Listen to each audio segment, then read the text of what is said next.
Hello everyone, welcome to crazy GK trick. Friends, हाल ही में एक डाटा सामने आया है जो बताता है कि इंसान के मर्डर होने से ज़्यादा प्रोबेबिलिटी ये है कि इंसान खुद सुसाइड कर ले।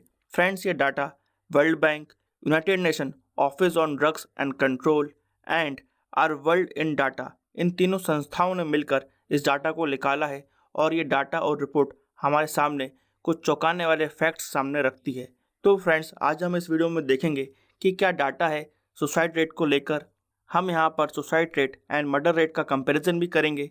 हम देखेंगे इंडिया में क्या लॉ है सुसाइड को लेकर। उसके बाद हम डिस्कस करेंगे कि क्या क्या कारण की वजह से कोई भी व्यक्ति सुसाइड करता है, खासकर महिलाओं में हमको सुसाइड देखने को क्यों मिलते हैं, हम ये भी डिस्कस करेंगे। और हाल ही के दिनों में हमको स्टूडेंट्स के बीच सुसाइड रेट बढ़ता हुआ दिखता है, हम उन कारणों को भी डिस्कस करेंगे। लास्ट में हम देखेंगे कि किस तरह से हम सुसाइड होने से रोक सकते हैं। तो आइए फ्रेंड्स, सबसे पहले देखते हैं कि क्या डाटा सामने आया है सुसाइड को लेकर पूरी दुनिया में और इंडिया में। अगर हम ग्लोबल सिनेरियो की बात करें तो यहाँ हमको पता चलता है कि वर्ल्ड में 58% सुसाइड वो लोग करते हैं जिनकी उम्र 50 साल से कम होती है। और अगर हम बात करें यंगस्टर्स की, यूथ की, जिनकी उम्र 15 से 29 साल के बीच रहती है, तो वहाँ पर हमको पता चलता है कि सुसाइड फोर्थ लीडिंग कॉज होती है डेथ की इस एज ग्रुप में। ये डाटा हमको ये भी बताता है कि सुसाइड रेट के बीच में और मर्डर रेट के बीच में काफ़ी बड़ा गैप है।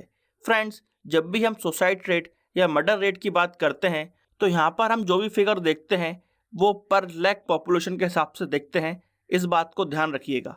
ये डाटा हमको बताता है कि वर्ल्ड में 89 कंट्रीज़ ऐसी हैं जहाँ पर सुसाइड रेट ज़्यादा है, मर्डर रेट कम है। और अगर बात करें कि कहाँ पर सबसे ज़्यादा सुसाइड रेट है तो यहाँ पर सबसे आगे है जापान। जापान में 14.2 का सुसाइड रेट है और यहाँ पर सिर्फ मर्डर रेट है 0.25 का। इसका ये मतलब है कि जापान में सुसाइड 56.8 टाइम्स ज़्यादा होते हैं मर्डर के मुकाबले। और ऐसा ही कुछ गैप हमको देखने को मिलता है सेनेगल में, साउथ कोरिया में, सिंगापुर में और हंगरी में। फ्रेंड्स, ये डाटा हमको ये भी बताता है कि वर्ल्ड में 24 कंट्रीज़ ऐसी हैं जहाँ पर मर्डर रेट बहुत ज़्यादा है सुसाइड के मुकाबले। और यहाँ पर हमको वेनेजुएला में सबसे ज़्यादा मर्डर रेट देखने को मिलता है जहाँ पर मर्डर रेट है 49.9 का। उसके बाद हॉन्डुरस में 42 का, नाइजीरिया में 34.5 का, मैक्सिको में 28.7 का और सीरिया में 19.7 का।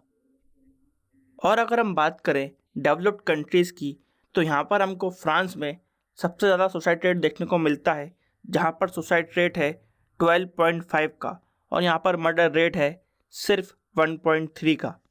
यहाँ पर हमको यूएसए में 11.7 का सुसाइड रेट देखने को मिलता है और मर्डर रेट है यहाँ पर 4.9 का। आइए फ्रेंड्स, अब हम देखते हैं क्या है इंडियन सिनेरियो।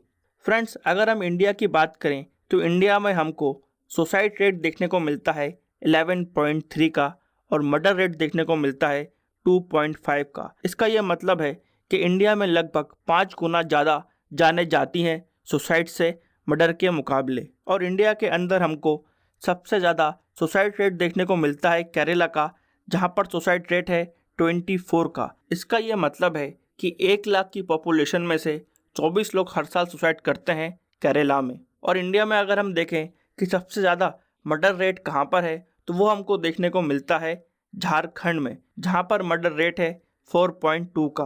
इंडिया में सुसाइड्स को लेकर नेशनल क्राइम रिकॉर्ड्स ब्यूरो यानी कि NCRB का भी डाटा सामने आया है जो बताता है कि इंडिया में लगभग हर साल 1.5 लाख से ज़्यादा सुसाइड होते हैं। इसका ये मतलब है कि डेली लगभग इंडिया में 418 सुसाइड्स होते हैं। ये फिगर चिंताजनक इसलिए है क्योंकि पिछले 10 सालों में से 2020 में हमको सबसे ज़्यादा सुसाइड देखने को मिले इंडिया में भी। और अगर हम सिर्फ नंबर से कंपेयर करते हैं तो ये पूरी दुनिया में भी एक सबसे बड़ा आंकड़ा है सुसाइड का। यहाँ पर सबसे चिंताजनक स्थिति हमको स्टूडेंट्स के बीच देखने को मिलती है, जहाँ पर 2020 में लगभग 21.2% का इंक्रीज़ देखा गया सुसाइड रेट्स में अमंग स्टूडेंट्स। यहाँ पर हमको ये भी पता चलता है कि जब भी एक सुसाइड होता है तो उस सुसाइड की वजह से लगभग 200 लोगों में सुसाइड्स को लेकर थॉट्स आते हैं और लगभग 15 लोग आगे जाकर फिर सुसाइड अटेम्प्ट भी करते हैं। आइए फ्रेंड्स, अब हम देखते हैं कि इंडिया में क्या कानून है सुसाइड्स को लेकर। फ्रेंड्स, इंडिया में आईपीसी का सेक्शन 309 है जो बताता है कि इंडिया में सुसाइड करना एक क्राइम है और इसके लिए आपको 1 साल की सज़ा हो सकती है और साथ साथ आप पर फाइन भी लग सकता है। इंडिया में आईपीसी का सेक्शन 306 है जो बताता है कि अगर कोई भी व्यक्ति किसी का सुसाइड करने में मदद करता है तो उस व्यक्ति को भी यहाँ पर सज़ा हो सकती है। और आईपीसी का सेक्शन 305 स्पेशली बनाया गया है उन लोगों के लिए जो बच्चों की मदद करते हैं सुसाइड करने में, और उन लोगों पर भी यहाँ पर कार्रवाई हो सकती है आईपीसी की धारा 305 के तहत। फ्रेंड्स, इसका यह मतलब है कि इंडिया में सुसाइड करना और सुसाइड करने में किसी की सहायता करना दोनों ही क्राइम है। यहाँ पर हम इंडिया के संविधान का आर्टिकल 21 भी देख सकते हैं जो ये बोलता है कि इंडिया में किसी भी नागरिक का राइट टू लाइफ और उसकी पर्सनल लिबर्टी नहीं छीनी जा सकती except according to the procedure established by law. यानी कि सिर्फ कानून के पास ये पावर है कि वो किसी के राइट टू लाइफ या पर्सनल लिबर्टी को छीन सके। मगर यहाँ पर हमको कुछ एक्सेप्शन भी देखने को मिलता है, आइए उसको डिस्कस करते हैं। फ्रेंड्स, इंडिया का आईपीसी 309 तो सुसाइड को क्राइम बताता है, मगर इंडिया का मेंटल हेल्थ केयर एक्ट ये बोलता है कि अगर कोई व्यक्ति जिसको मेंटल प्रॉब्लम है, साइकेट्रिक प्रॉब्लम है और वो फिर जाकर सुसाइड कमिट करता है तो उस केस में आईपीसी का सेक्शन 309 को नहीं लगाना चाहिए। यहाँ पर दूसरे एक्सपर्ट्स का ये भी कहना है कि अटेम्प्ट टू सुसाइड जो भी करता है उस व्यक्ति के साथ एक मेंटल दिक्कत हो सकती है, उसको हमें एक क्राइम की तरह ट्रीट नहीं करना चाहिए। इसके अलावा लॉ कमीशन ऑफ इंडिया की 210वीं रिपोर्ट है जिसका टाइटल है humanisation and decriminalisation of attempt to suicide. जिस रिपोर्ट में कहा गया है कि सुसाइड को एज अ क्राइम ट्रीट नहीं करना चाहिए। यहाँ पर सुसाइड को डिक्रिमिनलाइज यानी कि उसको अपराध ना मानने के लिए और भी कुछ कारण दिए गए हैं, आइए उनको देखते हैं। यहाँ पर ये बोला जाता है कि जो भी व्यक्ति या जिस फैमिली को सुसाइड जैसी समस्या से डील करना पड़ता है वो वैसे ही एक मेंटल स्ट्रेस से गुजर रहे होते हैं और ऐसे में अगर हम सुसाइड को क्राइम की तरह ट्रीट करेंगे तो उनकी समस्याएं और बढ़ती हैं।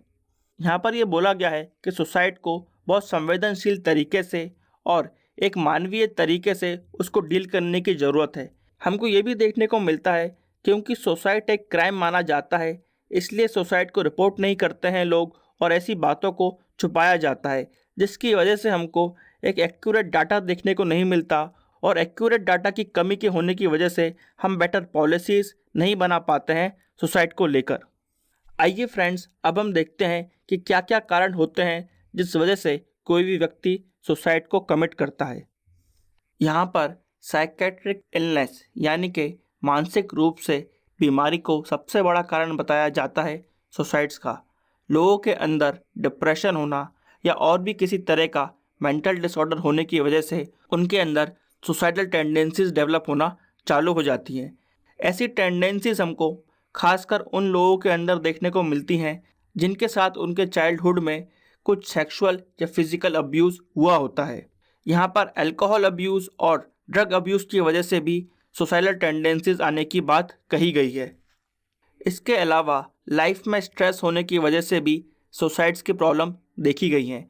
खासकर जब किसी के प्रियजन की मौत हो जाती है तो उन लोगों के अंदर सुसाइडल टेंडेंसीज आना चालू हो जाती हैं और ये टेंडेंसीज हमको तब भी देखने को मिलती हैं जब किसी की जॉब चली जाती है या फिर उसके रिलेशनशिप में कोई सेटबैक देखने को मिलता है या फिर जब कोई व्यक्ति फाइनेंशियली बैंकक्रप्ट हो जाता है या फिर जब किसी पर कोई क्रिमिनल केस चल रहा होता है। और ये चीज़ हमको उस केस में भी देखने को मिलती है जब कोई व्यक्ति कोई टर्मिनल इल बीमारी से जूझ रहा होता है। आइए फ्रेंड्स, अब हम कुछ स्पेसिफिक रीजंस देखते हैं जिस वजह से वुमेन सुसाइड करती हैं खासकर इंडिया में। डाउरी हरेसमेंट यानी कि दहेज प्रथा को लेकर, early marriage, forced marriage, arrange marriage, domestic violence और विडोहुड यानी कि विधवापन, ये सब एक बहुत बड़े कारण बताए गए हैं यहाँ पर महिलाओं के अंदर सुसाइड्स के। फ्रेंड्स, यहाँ पर एनसीआरबी के डाटा ने ये भी बताया है कि कुछ मैरिज ऐसी होती हैं जहाँ पर महिलाओं के साथ डेली ऑपरेशन होता है और वो अपनी शादी से बिल्कुल भी खुश नहीं होती हैं। उनका पर्सनल फ्रीडम एकदम चला जाता है और उनके पास आर्थिक स्वतंत्रता भी नहीं होती है। उनके जो पर्सनल एम्बिशंस होते हैं, सपने होते हैं, उन पर बिल्कुल भी ध्यान नहीं दिया जाता। इसकी वजह से उनके अंदर एक डिसअपॉइंटमेंट की भावना, एक निराशा आ जाती है और उनके अंदर फिर सुसाइडल टेंडेंसीज देखने को मिलती हैं। यहाँ पर एम्प्टी नेस्ट सिंड्रोम भी बताया गया है एक कारण सुसाइड्स का। ये सिंड्रोम हमको उन लोगों में देखने को मिलता है जो अकेलापन महसूस करते हैं। ऐसी महिलाएं जिनके बच्चे उनसे दूर चले जाते हैं पढ़ाई के लिए, जॉब के लिए, और जब वो जॉइंट फैमिली में नहीं होती हैं तो जो उनका पार्टनर है वो उनको सफिशेंट इमोशनल सपोर्ट नहीं दे पाता है और उस केस में उनके अंदर एम्प्टीनेस सिंड्रोम देखने को मिलता है, जिस वजह से भी कुछ औरतों ने सुसाइड किया है। यहाँ पर एनसीआरबी का डाटा स्पेसिफिकली बताता है कि 2020 में लगभग 22,000 से ज़्यादा हाउसवाइफ ने सुसाइड किया था। इंडिया में जितने भी सुसाइड्स होते हैं उनमें से लगभग 15% सुसाइड्स हाउसवाइफ कमिट करती हैं और महिलाओं के अंदर जितने भी सुसाइड्स होते हैं उनमें से 50% से ज़्यादा महिलाएं शादी की वजह से सुसाइड करती हैं। और अगर हम इस डाटा को ग्लोबल लेवल से कंपेयर करते हैं तो जितने भी सुसाइड्स हमको महिलाओं के अंदर देखने को मिलते हैं 15 से लेके 39 साल की उम्र के एज ग्रुप में, उनमें से 36% सुसाइड्स हमको इंडिया में देखने को मिलते हैं। तो फ्रेंड्स, ये कुछ रीजंस थे जिस वजह से इंडिया में वुमेन सुसाइड करती हैं। आइए फ्रेंड्स, अब हम देखते हैं कि क्या कारण है जिस वजह से स्टूडेंट्स के बीच भी हमको सुसाइड्स देखने को मिल रहे हैं। स्टूडेंट्स के अंदर सबसे बड़ा कारण सुसाइड्स का है उन पर लगातार प्रेशर का बढ़ना और जो एक फेयर ऑफ फेलियर होता है उनके अंदर, इस वजह से वो सुसाइड करते हैं। यहाँ पर यह भी देखने को मिलता है कि जो बच्चे स्कूल्स में और कॉलेजेस में बुली किए जाते हैं, जिन बच्चों के साथ कॉलेज में रैगिंग होती है और उनके सहपाठी उनके साथ सही व्यवहार नहीं करते, उन बच्चों के अंदर भी सुसाइडल टेंडेंसीज देखने को मिलती हैं। इसके अलावा स्टूडेंट्स के बीच पेयर प्रेशर भी देखने को मिलता है। फ्रेंड्स, पेयर प्रेशर का मतलब होता है कि जब आप कोई काम इसलिए करते हैं क्योंकि आपके आसपास के लोग और आपके दोस्त वो काम करते हैं, इस प्रेशर में आकर आप भी वो काम करना चालू करते हैं और इस वजह से आपकी मेंटल हेल्थ पर फिर असर पड़ना चालू होता है। ऐसा हमको खासकर देखने को मिलता है कॉलेज में और स्कूल में, जहाँ पर स्टूडेंट्स पेयर प्रेशर में आकर अल्कोहल यूज़ करना, ड्रग का यूज़ करना और भी डिफरेंट टाइप्स की एंटी सोशल एक्टिविटीज़ में पार्ट लेना चालू करते हैं और उसके बाद फिर वो डिप्रेशन के और एंजाइटी के शिकार हो जाते हैं। यहाँ पर सोशल मीडिया का गलत इस्तेमाल भी एक वजह है सुसाइड्स की। आजकल सोशल मीडिया में किसी को भी बदनाम कर दिया जाता है, उनके बारे में फेक इन्फॉर्मेशन फैलाई जाती है और ऐसी खबरें जब किसी पर्टिकुलर व्यक्ति के बारे में उठाई जाती हैं तो उस व्यक्ति पर काफ़ी बुरा असर पड़ता है, उसकी मेंटल स्टेट पर काफ़ी बुरा असर पड़ता है और कई बार हमको ऐसे केसेस में सुसाइड्स देखने को मिले हैं। एक और जो सबसे बड़ा कारण हमको सुसाइड्स का देखने को मिलता है वो है lack of emotional support. Friends, खासकर जो बच्चे 15 से लेकर 24 साल की एज ग्रुप में होते हैं, उन बच्चों पर पेरेंट्स को, उनके गार्जियन को खास ध्यान देना चाहिए। उस एज में इमोशनल सपोर्ट बहुत इंपॉर्टेंट होता है। यहाँ पर यह इम्पॉर्टेंट है कि हर बच्चे की मेंटल स्टेट को समझा जाए और उस हिसाब से उससे बात की जाए। यहाँ पर एनसीआरबी का डाटा बताता है कि इंडिया में लगभग हर 55 मिनट में एक स्टूडेंट सुसाइड करता है और अगर हम 18 साल से कम एज ग्रुप की बात करें तो वहाँ पर हमको 1100 से ज़्यादा सुसाइड्स देखने को मिले थे 2020 में, जिसका सबसे बड़ा कारण था फेलियर इन एग्ज़ाम। और यहाँ पर हमको ये भी पता चलता है कि 15 से लेकर 39 एज ग्रुप के बीच में सुसाइड एक सबसे बड़ा कारण होता है डेथ का। आइए फ्रेंड्स, अब हम देखते हैं कि किस तरह से हम सुसाइड होने से रोक सकते हैं। यहाँ पर WHO ने लिव लाइफ गाइडलाइंस भी निकाली हैं। फ्रेंड्स, यहाँ पर WHO का टारगेट है कि वो दुनिया भर में जितनी भी मौतें होती हैं सुसाइड के कारण, उनमें 2030 तक लगभग 1/3 की कमी लाना चाहता है। यहाँ पर लिव लाइफ गाइडलाइंस के अंदर लीडरशिप का रोल को हाईलाइट किया गया है। यहाँ पर सही पॉलिसीज़ बनाना और उनको इम्प्लीमेंट करने पर जोर दिया गया है। यहाँ पर सही समय पर इंटरवेंशन की बात उठाई गई है। यहाँ पर इस बात पर जोर दिया गया है कि हमको जल्दी से जल्दी आइडेंटिफाई कर लेना चाहिए कि किन लोगों के अंदर सुसाइडल टेंडेंसीज़ हैं। हर व्यक्ति पर हमको यंग एज से ही ध्यान देना चाहिए। यहाँ पर मीडिया के साथ सही इंटरेक्शन पर जोर दिया गया है। यहाँ पर जो जो चीज़ें सुसाइड करने में मदद करती हैं उनको लेस एक्सेसिबल बनाने पर भी जोर दिया गया है। यहाँ पर WHO विजन की बात भी करता है और इवैल्यूएशन की बात भी करता है। हम जो भी टारगेट लें उसको सही तरह से इम्प्लीमेंट कर पाएँ और समय समय पर हमको ये बात इवैल्यूएट भी करना चाहिए कि क्या हम सही डायरेक्शन में जा रहे हैं। सुसाइड को लेकर मीडिया का रोल भी बहुत इम्पोर्टेंट होता है। यहाँ पर मीडिया की ये जवाबदारी बनती है कि वो एक रिस्पॉन्सिबल तरीके से रिपोर्टिंग करे। फ्रेंड्स, कुछ समय पहले ही हमने सुशांत सिंह राजपूत सुसाइड केस देखा था, जहाँ पर मीडिया की रिपोर्टिंग को लेकर सुप्रीम कोर्ट ने भी सवाल उठाए थे। यहाँ पर यह बात भी इम्पोर्टेंट है, स्टूडेंट्स के अंदर सोशियो इमोशनल लाइफ स्किल्स पर भी जोर दिया जाए, जहाँ पर सबको सेल्फ अवेयरनेस के बारे में, सेल्फ मैनेजमेंट के बारे में, रिलेशनशिप स्किल्स के बारे में और एक रिस्पॉन्सिबल डिसीजन मेकिंग के बारे में सिखाया जाए। यहाँ पर हमको ये बात भी याद रखना चाहिए कि जब कोई व्यक्ति एक मेंटल या इमोशनल स्टेट से गुजर रहा होता है तो सिर्फ बात करने भर से ही उस व्यक्ति की मेंटल और इमोशनल स्टेट सुधर सकती है। इसलिए फ्रेंड्स, हमको हमेशा फ्रैंक इंटरेक्शन करना चाहिए, खुलकर बात करना चाहिए अपने करीबी लोगों से। फ्रेंड्स, यहाँ पर कुछ वार्निंग साइंस बताए गए हैं जिसके जरिए पता चलता है कि किसी के अंदर सुसाइडल टेंडेंसीज हैं या नहीं हैं।